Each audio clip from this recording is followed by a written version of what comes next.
Chapter 34. The Death of Falling Water.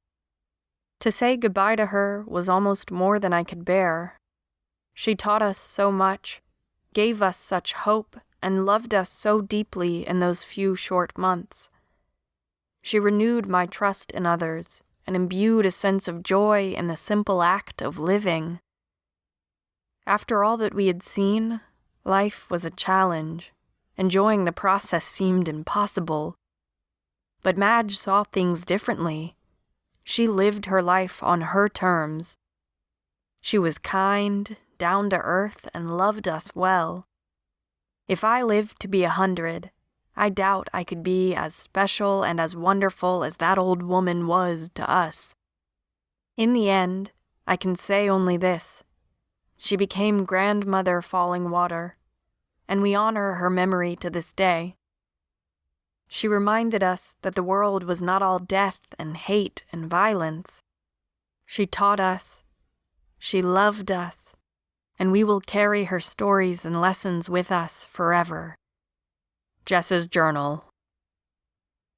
One evening, in late January, they gathered around for a story, and Madge sat silent for several moments. She had been tired that day, sleeping longer into the morning than usual in the past few weeks, and eating less each day. As she sat there silently, Jess was struck by how old Madge looked. When they arrived, she had not wanted to ask the old woman's age. It would be rude, so she held her tongue. Tina had not been held to the same social norm, and had asked her loudly one day if she were 100 years old. Madge had laughed and shook her head, never answering the little girl. As they sat there waiting for Madge to begin her story, Jess thought that Madge looked older that evening than she had ever seen her look before. The moment passed, and the old woman looked around, smiled at the children surrounding her and the tiny baby in her arms, cleared her throat, and began to speak. "What is the meaning of life? Why is it that people grow old and die?" Although he was young, those questions troubled the mind of Little One. He asked the elders about them, but their answers did not satisfy him. Eventually, after asking and asking, he knew there was only one thing to do. He would have to seek the answers in his dreams.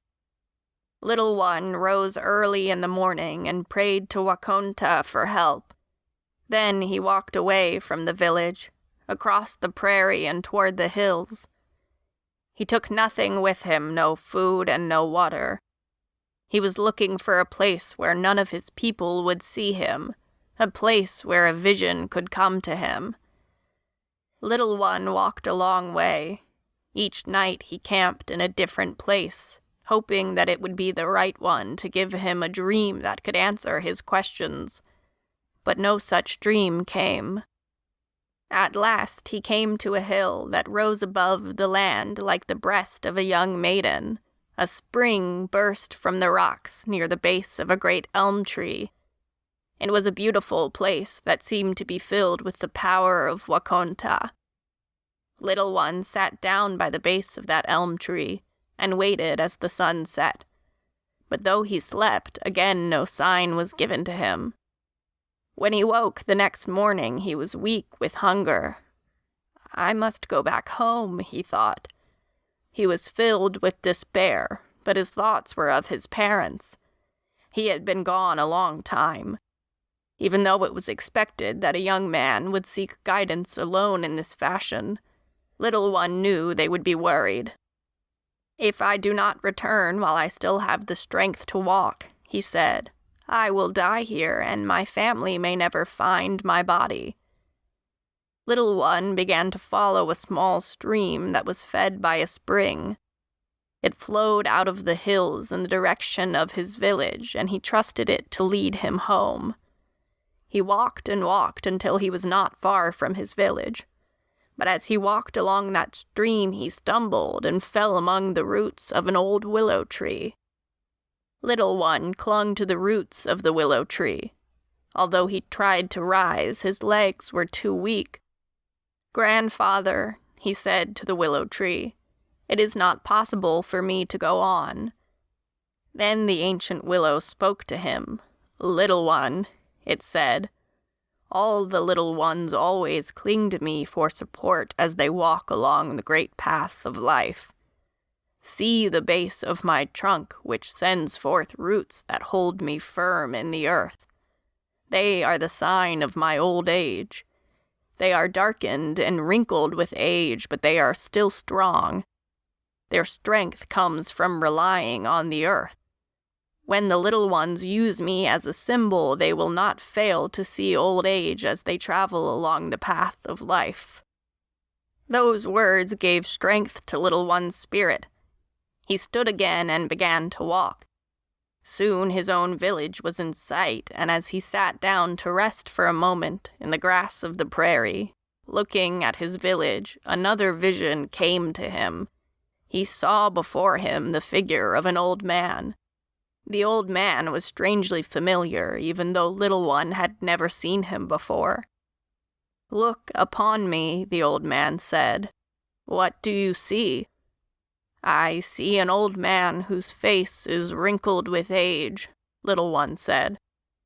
"Look upon me again," the old man said.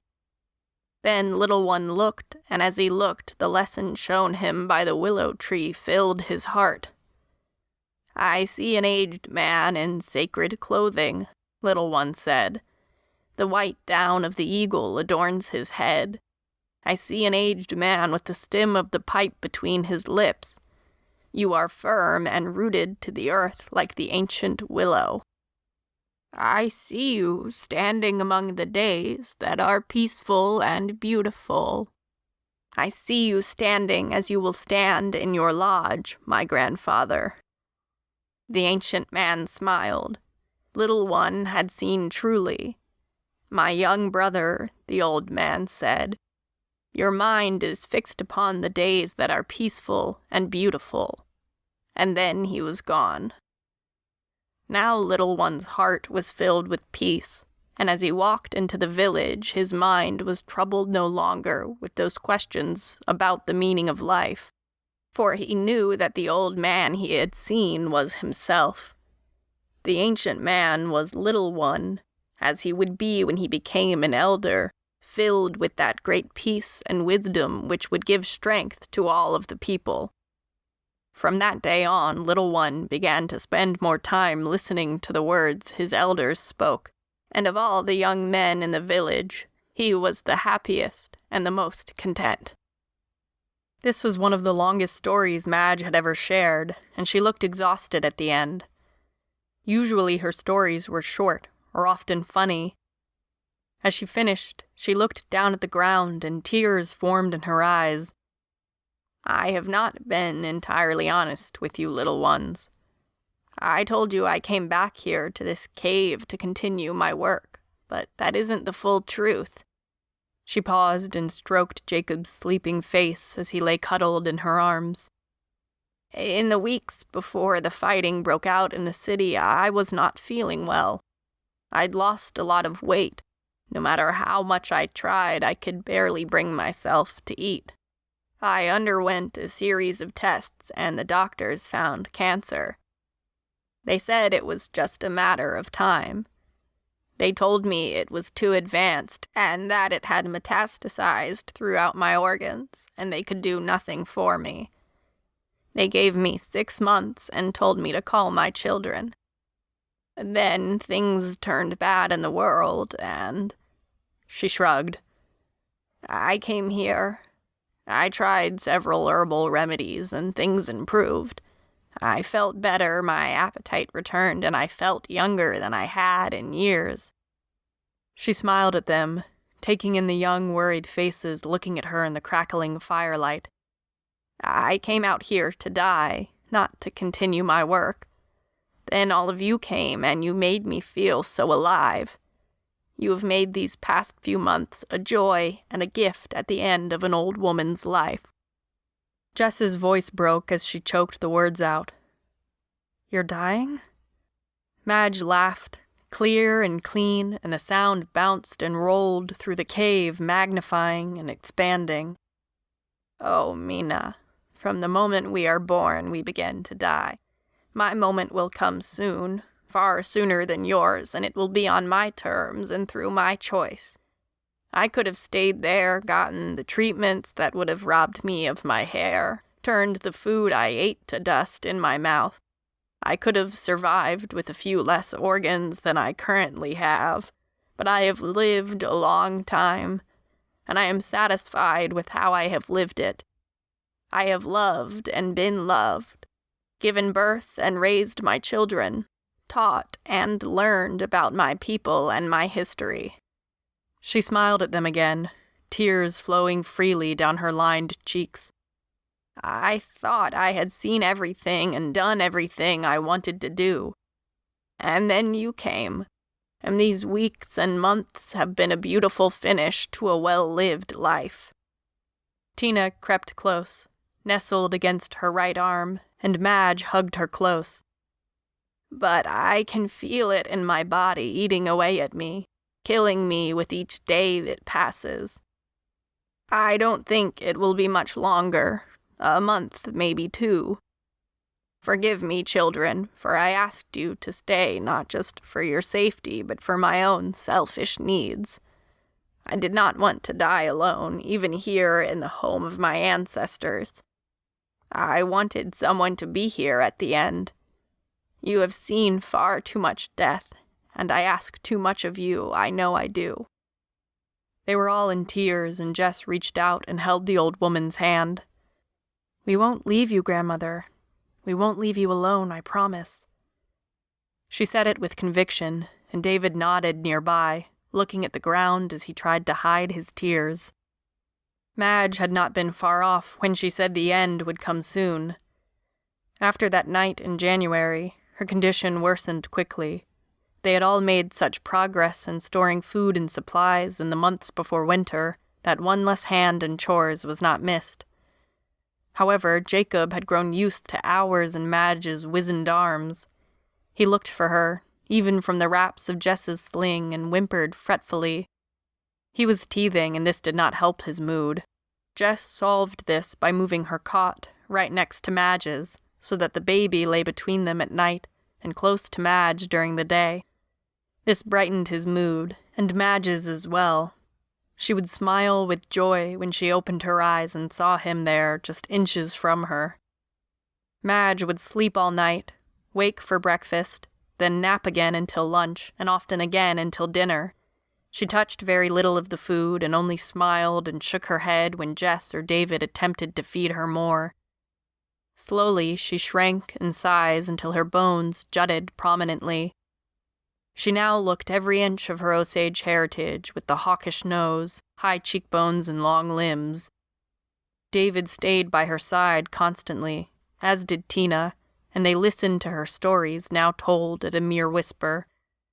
It was as if she was attempting to fill their heads with every piece of knowledge she had, and they were just as intent on memorizing it.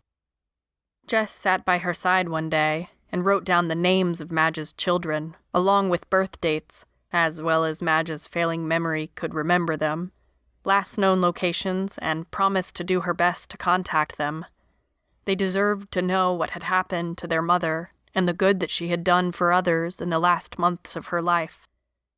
January slipped into February, and as that month drew to a close, it became obvious that the old woman would soon be gone. Her skin was pale and mottled, clammy to the touch. Her breath came in short gasps, and no food or water had passed her lips in over 2 days. The children had seen heartache and pain and the ugliness of death, far too much for their short lives, but somehow, this ending was different. Madge had said she wanted to die on her terms, and she did, surrounded by people who had come to love her and care for her deeply. They stayed awake through the long night, and as the rays of the sun pierced through the woven hangings at the front of the cave, Dr. Madeline Fallingwater gave one last, soft gasp and left the world, with all of them by her side, their hands holding hers, tears streaking down their faces. Quincy howled mournfully. That afternoon, Jess and David wrapped the old woman's body in deerskin sewed it shut, and laid her on the ground a few feet away from the thong tree. The ground was still frozen, and there was no way they could dig a deep enough hole, so they gathered stones and made a cairn. When it was done and the sun was slipping down through the trees, the group gathered and stood at the heap of stones, silently for a few moments. Jess spoke first, reciting a poem Madge had taught her just days before. The track of the sun, across the sky, leaves its shining message, illuminating, strengthening, warming. Us who are here, showing us we are not alone, we are yet alive, and this fire, our fire, shall never die. Tina had discovered some tiny yellow flowers poking up from the snow, and she solemnly placed them on the pile of stones. David cleared his throat and began to recite the last story Madge had ever told him. A young man wanted to become a respected elder, so he went to an elder, and the elder told him, "You must learn to count to 100. Simple enough, the young man thought. One day, a homeless and dirty old woman limped into town. Some people looked at her and turned away. Others stared and whispered behind their hands. The young man felt sorry for the old woman. He approached her and said, "Grandmother, come in, rest." He put his arm around her shoulders and took her into his home. He welcomed her, offered her water, and when she had rested and drank some water, he gave her soup. He called to his mother and sisters, "Help grandmother wash and change. Put her in one of your buckskin dress, and give her those new moccasins." The mother and sisters bathed the old woman, washed her hair and braided it, dressed her in new clothes. Then the family invited her to live with them, to join the family. Later, the young man brought her to the elder and introduced her by saying, "Grandmother has a new family." The elder asked, "Is that the old homeless woman? You did this?" When the young man nodded, the elder said, "That is one." "Thank you, grandmother, for the lesson and the reminder that there is good in this world," David said clearly, despite the tears slipping down his face. "Look for the day that I learned to count to 100. They could think of nothing more to say. Returning to the cave felt surreal. The heart of this place was gone without old Madge. They ate dinner quietly, and Tina fell asleep, huddled in David's lap. She had cried off and on all day and was worn out. Jess had wrapped Jacob up and laid him on her cot, where he would probably stay until the sun rose. She looked over at David. His face was morose, and he stared off in the direction of the cave entrance. It struck Jess that he looked older, more grown up. "When's your birthday?" "Huh?" He seemed too startled to hear her speak. "When's your birthday?" "April 4th. I'll be 12. He seemed a little surprised at the thought. His thoughts drifted to his parents, dead for nearly a year now. He had turned 11 and not even really thought about it. They hadn't exactly been paying attention to calendars at the time it had rolled by last year. He thought a minute more. "Tina turned 4 in January. The 11th, I think." He looked embarrassed and somewhat guilty. "I didn't remember her birthday." Jess stirred the coals of the fire. "I guess I never really asked or thought about it before myself. I turned 16 exactly 2 weeks after Jacob was born. I was so damn tired those first few weeks, it's entirely possible that I slept right through it." She paused, let the silence deepen, and then said, "Adults would say you and I are both still kids, you know. But we aren't. We've seen too much awful shit to be kids anymore." She spoke to him as an equal, more than she ever had before. David nodded slowly, watching her. He wondered where this was heading. Then it dawned on him and he knew. "You think it might be safe now?" "Huh?" Jess looked confused for a moment. "Oh hell, I don't know. It's been nearly 6 months. That's one heck of a cold trail. They've probably forgotten all about us by now. Besides," she gave a smoldering log a sharp, angry shove, "it isn't 2 teenage girls anymore. so we don't fit the description on that paper. You still do." It was a fact. Her hair was beautiful, long, deep curls and golden blonde. It was hard to forget hair like that. "I could cut it short, and then I'll dye it with some of those damned walnut shells that made our fingers black for a week." She grinned. "Can't do much about my eyes, but lots of people have blue eyes." David grinned back. "Can I help cut it?" The look of horror in her eyes at the thought of him cutting her hair made him laugh for the first time in days.